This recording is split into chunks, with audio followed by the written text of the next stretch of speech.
खास जड़ी बूटियों से बना पेट सफा आयुर्वेदिक चूर्ण। आज ही ले आएं। पेट सफा पहली रात से ही असर दिखाता है और इसकी आदत भी नहीं पड़ती। पेट सफा, हर रोग दफा। नमस्कार, आप देख रहे हैं एबीपी न्यूज। आपके साथ हूं मैं रोबिका लियाकत। आप सभी का मास्टर स्ट्रोक में बहुत बहुत स्वागत है। होली की बहुत सारी शुभकामनाएं आपको। पूरा देश आज धूमधाम से होली मना रहा है। रंगोत्सव का रंग हर किसी पर चढ़ा हुआ है, लेकिन महाराष्ट्र में होली के साथ साथ राजनीति का रंग भी छाया है। गुजरात के गांधीनगर में गृह मंत्री अमित शाह और एनसीपी अध्यक्ष शरद पवार की मुलाकात की अटकलों से महाराष्ट्र की राजनीति में होली के दिन भी पारा चढ़ा रहा। हालांकि शिवसेना और एनसीपी दोनों ही ऐसी किसी भी मुलाकात से इनकार कर रहे हैं, लेकिन सियासी गहमा गहमी इस बात की तरफ इशारा जरूर कर रही है कि पर्दे के पीछे जरूर कुछ चल रहा है। और इस बीच शरद पवार की तबीयत भी बिगड़ गई। उन्हें मुंबई के ब्रीच कैंडी अस्पताल में दाखिल करवाया गया है, लेकिन महाराष्ट्र में बयानबाजी का दौर फिर भी खत्म होता नहीं दिख रहा है।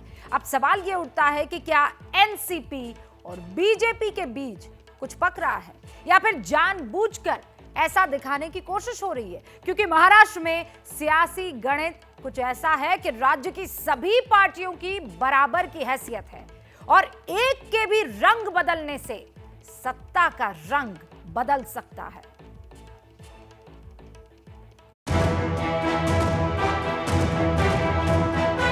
शरद पवार जी और प्रफुल्ल पटेल जी दोनों ये सब चीजें सार्वजनिक नहीं होती। किसी भी प्रकार की कोई मुलाकात ही नहीं हुई। राजनीति में कोई भी बात छिपती नहीं, ना गुप्त होती। अमित भाई तो निर्णय करतील, आमचे जगत प्रकाश नड्डा जो निर्णय करतील, आमचे मोदीजी निर्णय करतील, तो आम्हाला सगळ्यांना मान्यच असेल आमच्या पक्षामध्ये। होली के मौके पर देश भर में रंग बरस रहा है, लेकिन महाराष्ट्र में रंग बदलने की राजनीति। वैसे होली के मौके पर ऐसा पहली बार नहीं हो रहा है। याद कीजिए पिछले साल की होली, जब महाराष्ट्र के पड़ोसी राज्य मध्य प्रदेश में भी ऐसी ही सियासत चरम पर थी। पिछले साल होली 10 मार्च को थी और इसी दिन ज्योतिरादित्य सिंधिया प्रधानमंत्री नरेंद्र मोदी और गृह मंत्री अमित शाह से मिले थे। पूरे दिन सियासी घमासान चरम पर रहा और शाम होते होते न सिर्फ सिंधिया ने कांग्रेस से किनारा किया, बल्कि उनके साथ कांग्रेस के 22 विधायकों ने भी इस्तीफा दे दिया। अगले दिन सिंधिया के गले में भगवा फटका नजर आया और कमलनाथ की सरकार गिर गई। इस साल होली में ऐसी ही उथल-पुथल महाराष्ट्र में मची है। अमित शाह और शरद पवार की गुपचुप मुलाकात की खबर ने उद्धव सरकार की नींद ठीक वैसे ही उड़ा रखी है जैसी पिछले साल कमलनाथ सरकार की उड़ी थी। वैसे तो एंटीरिया केस के बाद से ही महाराष्ट्र की सियासत में उथल-पुथल मची है, लेकिन रविवार को गृह मंत्री अमित शाह से जब शरद पवार से मुलाकात की अटकलों को लेकर सवाल किया गया, तो उन्होंने जो जवाब दिया उससे अटकलों को और ज्यादा हवा मिल गई।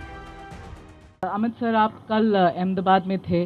कुछ ऐसी रिपोर्ट्स आ रही हैं कि शरद पवार जी और प्रफुल्ल पटेल जी दोनों ये सब चीजें सार्वजनिक नहीं होती।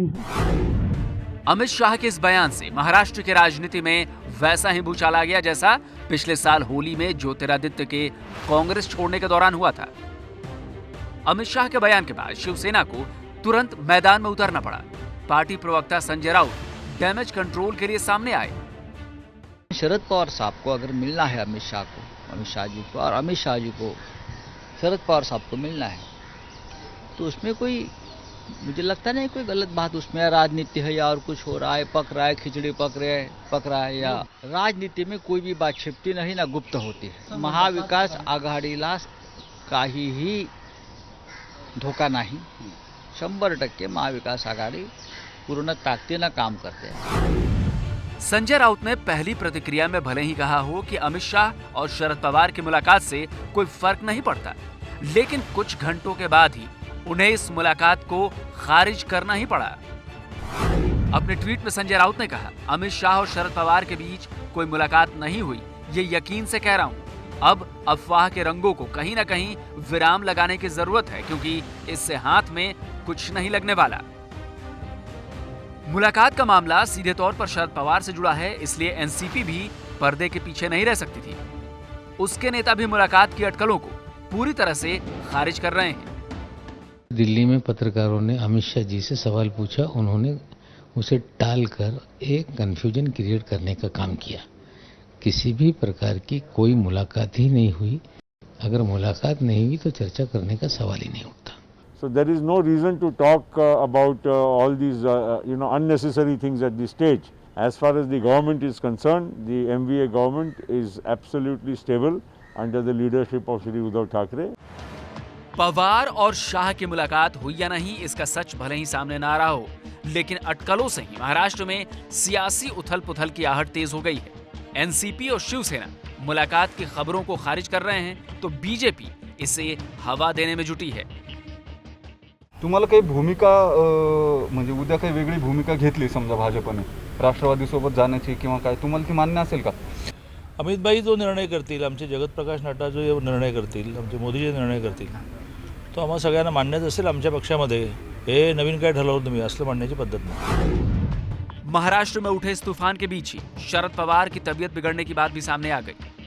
पेट में तकलीफ होने पर उन्हें मुंबई के ब्रीच कैंडी अस्पताल ले जाया गया। इसके बारे में जानकारी एनसीपी नेता नवाब मलिक ने दी। पवार साहब को गॉल ब्लैडर में तकलीफ है, जिसके लिए उन्हें ब्रिज कैंडी अस्पताल में जांच के लिए ले जाया गया। सारी जांच होने के बाद ये डायग्नोस हुआ है कि उन्हें गॉल ब्लैडर का स्टोन है। 31 मार्च को ब्रिज कैंडी में उन्हें भर्ती कराया जाएगा। उसके बाद एंडोस्कोपी करने के बाद उनका ऑपरेशन किया जाएगा। लगभग 10-15 दिन उन्हें हॉस्पिटलाइज रहना पड़ेगा। पवार की तबीयत बिगड़ते ही केंद्रीय स्वास्थ्य मंत्री हर्षवर्धन ने फोन करके उनका हालचाल जाना, तो देवेंद्र फडणवीस ने भी एक ट्वीट कर उनके सेहतमंद होने की कामना की। फडणवीस ने ट्वीट में लिखा, शरद पवार जी की तबीयत बिगड़ने की खबर मिली, हम उनके जल्द स्वस्थ होने की कामना करते हैं। अब बीजेपी और एनसीपी में कोई खिचड़ी पक रही है या फिर इस अटकल को हवा देकर कुछ और सियासी मोहरे चले जा रहे हैं, इसका जवाब मिलने में कुछ वक्त और लग सकता है। लेकिन अटकलें तो हैं, और अटकलों की शुरुआत कैसे हुई ये समझना आपके लिए बहुत अब जरूरी हो जाता है। दरअसल शुक्रवार शाम को शरद पवार और प्रफुल्ल पटेल अहमदाबाद पहुंचे। अहमदाबाद से शरद पवार और प्रफुल्ल पटेल सीधे गांधीनगर गए। खबरें ये आई कि गांधीनगर में पवार और पटेल की मुलाकात किसी बड़े व्यापारिक घराने से जुड़े एक शख्स से हुई है। हालांकि ये मुलाकात गुप्त रही। इस गुप्त मुलाकात की अटकलों के बीच खबर यह आई कि शरद पवार के अहमदाबाद पहुंचने के 1.5 घंटे बाद अमित शाह भी अहमदाबाद पहुंचे, जिसके बाद गांधीनगर में हुई इस आवाजाही से सियासी पारा चढ़ने लगा। और इस बीच अमित शाह ने एक प्रेस कॉन्फ्रेंस की, जिसमें उनसे गांधीनगर की हुई इस गुप्त मुलाकात से जुड़ा एक सवाल पूछा गया, और उसके बाद उन्होंने मुस्कुराते हुए कहा कि सब कुछ सार्वजनिक नहीं किया जाता। इसके बाद तो महाराष्ट्र की सियासत का पारा आसमान पर पहुंच गया। गांधीनगर में क्या हुआ, कौन किससे मिला, क्यों मिला, इन सभी सवालों का जवाब सामने आने से पहले ही महाराष्ट्र में सियासी उठापटक की अफवाह गर्म होने लगी। इसकी एक बड़ी वजह महाराष्ट्र का सियासी समीकरण भी है। महाराष्ट्र विधानसभा में 288 सीटें हैं। इस तरह बहुमत के लिए 145 सीटों की जरूरत है। इस वक्त बीजेपी के पास 105 सीटें, जबकि एनसीपी के पास 54, शिवसेना के पास 56, कांग्रेस के पास 44 और अन्य 29 विधायक हैं। ऐसे में अगर एनसीपी महाविकास अघाड़ी से अलग होकर बीजेपी के पास जाती है तो इनके पास 159 सीटें हो जाएंगी और सरकार आसानी से बन जाएगी। अमित शाह और शरद पवार की मुलाकात की अटकलों से महाराष्ट्र में सियासी पारा नहीं चढ़ा है। अनिल देशमुख को लेकर एनसीपी और शिवसेना के बीच जारी कोल्ड वार भी इसकी एक वजह है। पवार और शाह की मुलाकात से पहले सामना में छपे एक आर्टिकल में अनिल देशमुख को एक्सीडेंटल होम मिनिस्टर बताया गया, जिसको लेकर भी दोनों पार्टियों के बीच खूब बयानबाजी हुई।